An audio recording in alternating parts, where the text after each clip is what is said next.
Okay, so let's have a look at what we need. First thing I would do is put down some newspaper or cardboard that will keep the area tidy. I would have a couple of bowls you're going to need for mixing things in. I would also have a little plate, also for mixing, but I'll show you a bit more about that later on. The core ingredients, you're going to need some blue food colouring, some red food colouring. You're going to need some sort of honey, squeezy preferably. You might want to get a bit dark in this. This one's quite light, but again, that's what the food colouring's for. You're going to need petroleum jelly. This is Vaseline, but you can get a non-brand one, and it's probably going to work just as well. You also need some flour. This is plain. It doesn't matter whether it's self-raising or not. You're not actually doing any cooking with it, so the content doesn't matter. I would use a little pipette. This is better for measuring out your colourings. Also, I would have an assortment of cutlery, a couple of knives, a couple of teaspoons for measuring things out, and also a couple of lollipop sticks just to help with smearing things on. So let's get our area nice and clear. I would advise, first of all, is doing your honey, simply because it's going to get messy afterwards. That's probably the best way to go. Oh, let's do it in this bowl. So squeeze out, again, just do a little bit to start with. Add a little bit of blue colouring like so, and again I would advise, I've gone and lost it now, using your pipette, which I've lost, here we go, to just colour just one drop or so. Let's see what that ends up looking like. So squeeze all that out, and then you probably shouldn't do this, but then we can mix our colours with our red.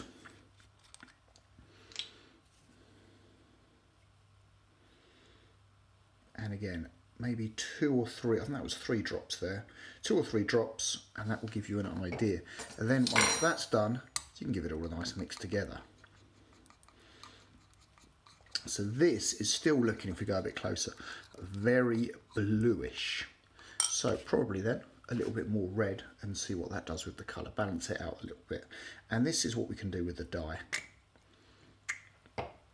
You can use this just to make sure you're happy with the colour, and then also once you have your plate, actually you can use it to make different shades of blood. Having 2 or 3, you can have this really dark arterial blood which you can have right in the middle, and then maybe moving outwards you have maybe lighter as well, so it'll all mix up really nice. So that looks a lot better now. So we can put that to one side because that's kind of ready. Now we want to make our skin. So we take a load of Vaseline. You want to take a teaspoon of this. Let's take a little chunk like this. So not a huge amount, just a little teaspoon. Use the knife just to knock that into there. Okay. And then on this, we are going to add the flour. So use your other teaspoon, which I've also managed to lose. This isn't going very well, is it? I used it in there. So maybe at the start, have 3 teaspoons. And all we do is mix in some flour. I'm going roughly 1 to 1 here, and this is the sort of thing, once you've done it for a few minutes, you can then add either of them to top it up. Once you've done this as well, make sure you put the lids back on your food colourings, because if you're mucking around here, if you reach across and knock them over, I've got wooden worktops here, my missus will absolutely kill me, and I reckon any loved ones will at your end too. So now I'm going to take the spatula, again you could do this with a spoon, either way. Just start mixing it all together to try and get the right consistency. This will just take a few minutes, and again it's going to get all stuck to your hands eventually. You want to be able to roll it all into just a clear ball by the end of it. But again, you just want to have a little mess around with the consistency. If it's too lumpy, you've got too much flour in there. If it's going too runny and too sticky, then it's too much Vaseline. But almost like you would cream butter, keep using it like this. You might even want to wear gloves as you do it, that makes it quite easy as well, but it's not essential. Once you want to wash your hands, just use some warm water and some fairy liquid, and that will clear it all off. As with a lot of these things, I would advise starting small, same as with the blood, and then you can make more once you've got the hang of it. If you go launching in with absolutely loads and loads, you risk doing too much, making a mess of it all. Just start off small. I'm going to add a little bit more flour to that because I think that's a little bit too soft. And that's my wife hoovering upstairs, you might be able to hear. Non-stop excitement around these parts. So we're going to cream that again. And let's see, in a minute we will try and apply that. For this one, I'm going to put this on my wrist. I'm going to use it on my left hand because I'm right-handed, so that makes it easier for me to work with. But things like this, you can apply it to just about anywhere. Ideally, you want to use some makeup foundation underneath it. I'm not good enough to do that. I don't have the proper makeup for that, and my wife won't let me use hers after I wrecked some the other day. So we're just going to try it ourselves. So you can see here, it's almost like a plasticine. It's not really sticking to my fingers that much, and that's what we want. So what we're going to do is we're going to smear it on our arm like so. And as you can see, I haven't made loads and loads of it. We don't need to.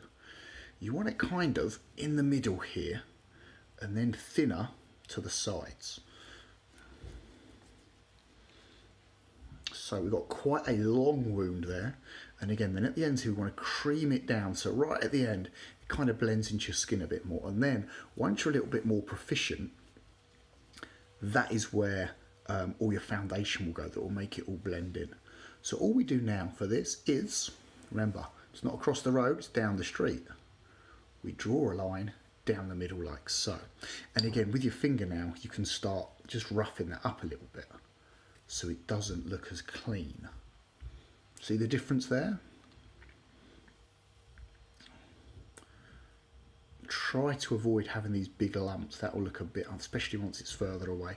Now maybe just using your fingers, you can see it's a little bit smoother, works a little bit better. And here we have the rough start of an injury now. As you can see, it doesn't match my skin tone. I'm a little bit darker skinned than some of these honkies around here. So as a result, you said you try and use makeup. Underneath, you could just fill this in with black, either a pen or any sort of concealer. Now, let's get our blood bowl underneath. And this is where you could use the plate. You could have made 3 or 4 different types of this blood, all with different shades. But we'll just stick with this one for now. Let's keep it simple. So now we can start just dotting this down here. Actually, it's not too bad. It's not too runny, so you don't have to worry about it running off too much. See, that's some real good, real deep arterial blood there. But yeah, you might want some that's a little less for when it comes out here. But because this is lighter, as it runs, and again, you can smear this, it looks quite jammy. So again, you could even add water to that to thin that down a little bit.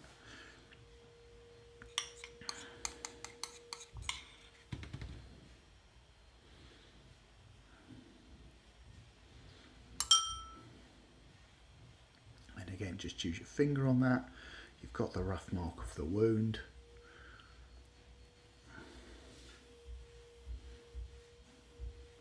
I think it was great where it's sort of like he got some larger chunks of it where it's all sort of pulled together and looks quite vivid.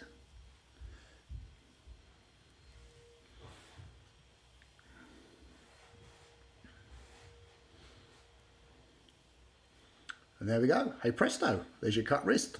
The next step, as I said, I would do a couple of different colours in blood, try and have some lighter blood around the edge so it looks a lot fresher than this deep arterial blood. That will really add depth to it. And then maybe working with makeup around the edges, you can use yellow or a brown around the edge as well, just to colour that tissue, make it look really diseased or cut, like necrosis or something is settling in.